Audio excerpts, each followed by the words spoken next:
Hai guys, udah tahu belum tanda-tanda keuangan kamu itu sudah stabil sebelum usia 35 tahun? Yuk kita bahas di video kali ini.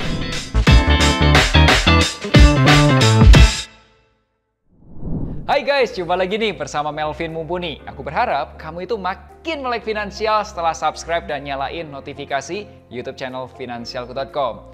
Dan di video-video sebelumnya itu aku banyak mengulas nih tentang data-data global. Nah kali ini aku mau bahas materi yang lebih ringan dan lebih relate dengan kondisi kita-kita. Nah berdasarkan YouTube Analytics-nya Finansialku, ternyata mayoritas subscribernya Finansialku itu usianya di bawah 35 tahun. So kali ini aku ceritain 6 tanda keuangan kamu stabil sebelum usia 35 tahun. Yuk kita bahas yang pertama. Yang pertama, pemasukan lebih besar daripada pengeluaran. Ciri orang yang keuangannya stabil adalah pemasukan harus lebih besar atau sama dengan pengeluaran. Usahakan kamu punya budgeting atau anggaran. Kemana uang kamu pergi? Ya, namanya penghasilan apapun itu pasti kena pajak penghasilan kan ya. Ya, aku anggap penghasilan yang aku terima ini udah bersih dipotong pajak. Nah, pertama kali aku sarankan donasi dulu. Bisa perpuluhan, zakat, sedekah, atau lainnya. Contoh kalau aku perpuluhan. Nah, kalau kamu mau kasih orang tua, itu juga boleh. Jadi porsinya bisa lebih besar lagi. Ya, disesuaikan aja dengan kondisi keuangan kamu sekarang ini. Nah, kemudian kita lanjut nih untuk investasi. Jadi investasi itu di depan ya, sebelum dipakai buat belanja. Aku investasiin kurang lebih 30% dari pemasukan. Ya, kalau kita investasi, maka kita akan memiliki penghasilan tambahan dari investasi. Investasinya nanti kita bagi buat jangka pendek 15%, 10% jangka menengah, dan sisanya 5% jangka yang lebih panjang. Nah kalau kamu belum punya dana darurat, kamu nggak perlu buru-buru investasi. Mendingan uangnya kamu tabung dulu buat dana darurat. Nah kemudian kita bayar premi asuransi dulu. Ya kurang lebih 10% lah dari penghasilan kita.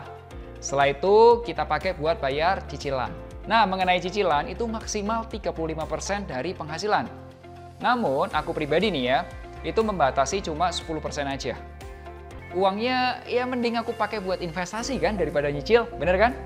Nah sisanya kita pakai deh buat hidup kita, katakanlah 40% dari penghasilan. Jadi setiap minggu aku jatah nih 10% dari penghasilan.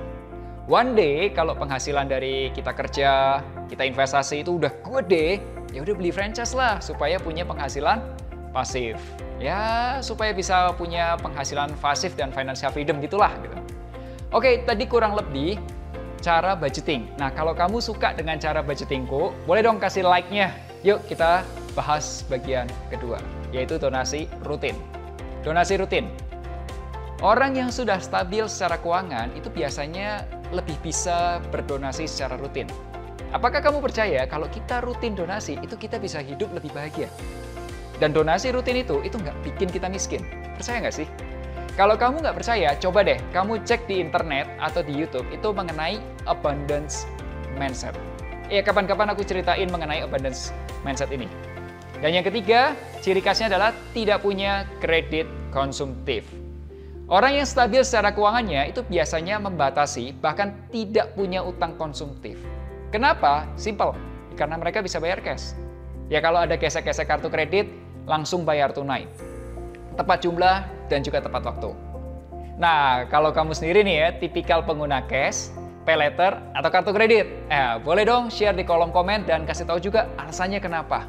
Thank you ya. Yang keempat, ciri khasnya adalah punya dana darurat 6-12 kali pengeluaran. Orang yang stabil secara keuangan itu punya dana darurat untuk cadangan sebesar 6-12 kali pengeluaran.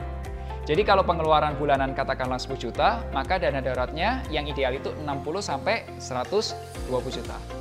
Nah dana darurat ini disimpan di ALIM, aman, liquid, dan mudah diakses. Contohnya, ada rekening tabungan, deposito, emas logam mulia, dan juga reksadana pasar uang. Apakah kamu sudah punya dana darurat 6-12 kali pengeluaran? Nah, coba pikirin deh. Kelima, orang yang stabil secara keuangan itu punya asuransi. Ya, orang yang sudah stabil secara keuangan biasanya mereka lebih aware dengan asuransi atau proteksi. Mereka berani nih beli asuransi kesehatan, sakit kritis, dan asuransi jiwa. Nah, kalau kamu belum punya asuransi sama sekali, bisa jadi keuangan kamu belum stabil atau belum ada budgetnya. Nah, kalau kamu sudah ada budgetnya, tapi kamu nggak beli asuransi, kamu udah tahu risikonya kan? Kalau sampai sakit atau sakit kritis, ya bayarnya dari uang tabungan. Oke, terakhir yang keenam, ciri khasnya adalah bisa berinvestasi rutin. Ciri terakhir adalah kamu bisa rutin berinvestasi. Ya kalau keuangan nggak stabil, ya biasanya investasinya itu kadang ada, kadang nggak ada. Tapi lebih sering nggak adanya. Dan investasinya biasanya kecil, kurang dari 20% penghasilan. So, apa yang harus dilakukan? Lakukan financial check-up.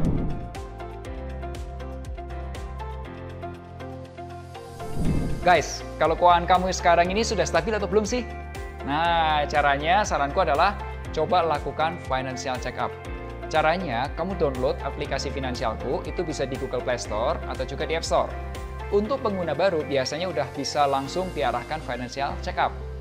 Nah, kalau kamu sudah download sebelumnya, coba aja itu masuk ke tab Financial Planning dan menu Financial Check-up. Kamu isi dulu aja bagian pemasukan bulanan, pengeluaran bulanan, aset kamu, utangnya kamu, dan investasi kamu. Ya, kemudian tunggu perhitungannya dan keluar hasilnya. Tenang aja, data kamu aman. Oke? Nah, seandainya kamu mau dibantu review investasi kamu, atau financial planning kamu, atau financial check-up kamu, silakan hubungi aku di menu konsultasi keuangan. Atau hubungi aja Finansialku di link berikut ini. Atau nomor WhatsApp berikut ini. Silakan share video ini ke keluarga kamu supaya semakin banyak anggota keluarga yang stabil keuangannya. Sampai jumpa di Melek Finansial hari Rabu depan, dan akhir kata, make a plan and get your financial dreams come true.